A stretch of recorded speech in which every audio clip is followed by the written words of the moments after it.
My name is Chris Mizzy Heath. I'm from the Newhallville section of New Haven, Connecticut, right around here. This is Newhallville, everywhere between the Burger King in Hamden all the way down to Deli Market right down there at the corner. I've been living in New Haven my whole life. And now that I actually sit back and look on it, that's a long ass time. It ain't been no picture. Damn sure ain't been no picture. It's been gritty. If I had to put a word to it, gritty is definitely the word. You know, what people read about New Haven and, you know, us being like charted for like violence and stuff like that. It is what it is, you know, definitely not gonna say it's a walk in the park. It's a city with a whole bunch of characters, and it has character. Yes, there's a possibility you can get robbed, there's a possibility you can get shot, but it is what you make it. You know, if you're willing to sit outside till 2 in the morning, then you also willing to recognize that something bad happened to you. So, it is what you make it. New Haven it gives back what you give into it. Like anything else, you put bad energy into it, you'll definitely get bad energy back. You will definitely get bad energy back. But you know, you try to make a difference in your city, and you know, people will notice it. It won't be noticed as bad. It won't be as noticed as much as people doing bad things, but you'll get your notice.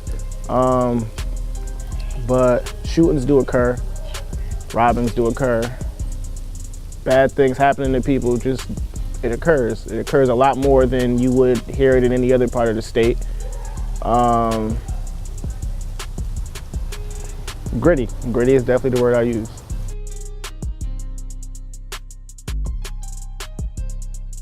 The most grittiest parts of New Haven, I definitely would say we're on one of them. We're on one of the streets. I grew up maybe a couple blocks down the way. My grandmother, she lived a couple blocks the other way. And for everybody who doesn't know, we are on Reed Street, also known as the R. Growing up, you couldn't come down this street by yourself. For substantial reasons, you couldn't come down this street by yourself. It was just a whole bunch of stuff there was a whole bunch of stuff going on this street. Drugs, shootings, numerous shootings happened on this street. This was definitely one of those streets where, you know, police activity was it was clockwise. Like, you know, a cop was coming down the street every 5-10 minutes. And if you didn't belong on this street, like, they know. They know. They would arrest them first, asking questions later. It was bad. It was a real point out here where it was terrible on the street. Like,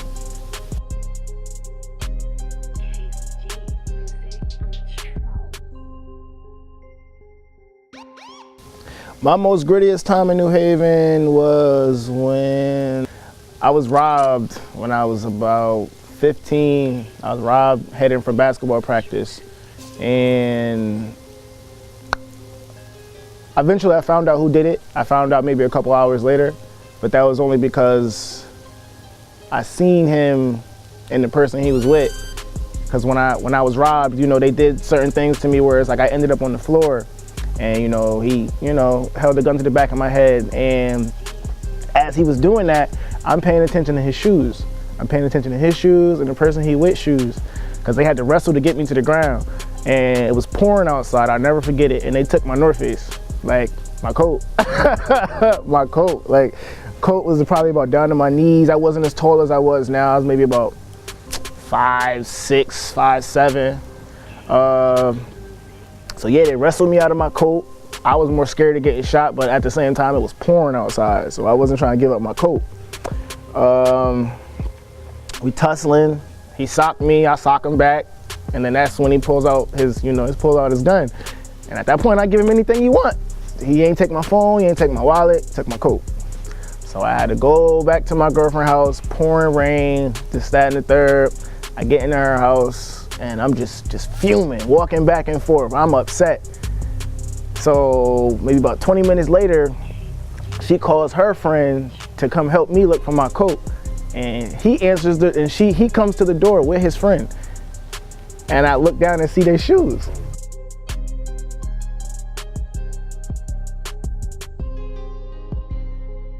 Then from that point on, I'm like, nah, I was like, you know what, I'm fine, you know? Don't even trip, you know, it's not that deep. And they just keep asking me, you sure, bro? You sure we're gonna go look for him, man? Nah, I don't even, that's not where I'm at with you right now. So as they leave, I start flipping, like I'm going off. I'm going ham. And I'm like, yo, it was them. And she's just like, you sure? I was like, I got robbed. You think I'm sure? Like, I'm very sure. Like, I seen their shoes, all of that. And from that point on, like, I think I went totally left as far as like what being hood like truly meant, because it obviously showed me that, you know, I was built for it, but I was built for a different part of it. Like growing up in this, it only makes you a product of your environment, but that wasn't my lane. So, you know, I wasn't gonna get back at them with, you know, shooting guns and, you know, just chasing after a person. It's a coat, bro. Like at the end of the day, you got my coat, but where you at now?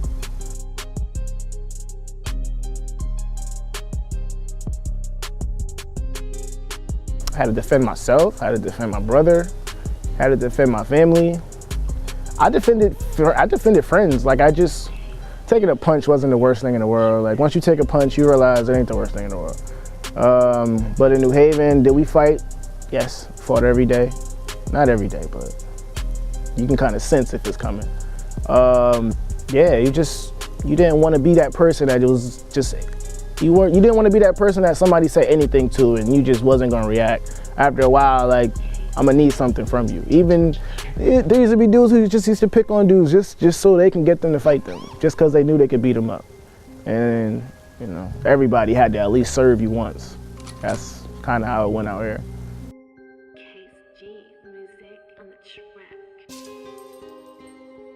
I feel like people who come from humble beginnings are usually the funniest people, usually the humblest people, usually the people who know what's going on around them. Why? Because they've always had to worry about it. Opposed to you talk to somebody who grew up in a rural area or a suburban area, they never had to worry about those things. They never had to worry about their mother's health. They never had to worry about their little brother coming in on time or somebody following them. Like, I've been called middle of the night because my brother said he's been followed by some dude and he didn't know who he was, and he's on foot.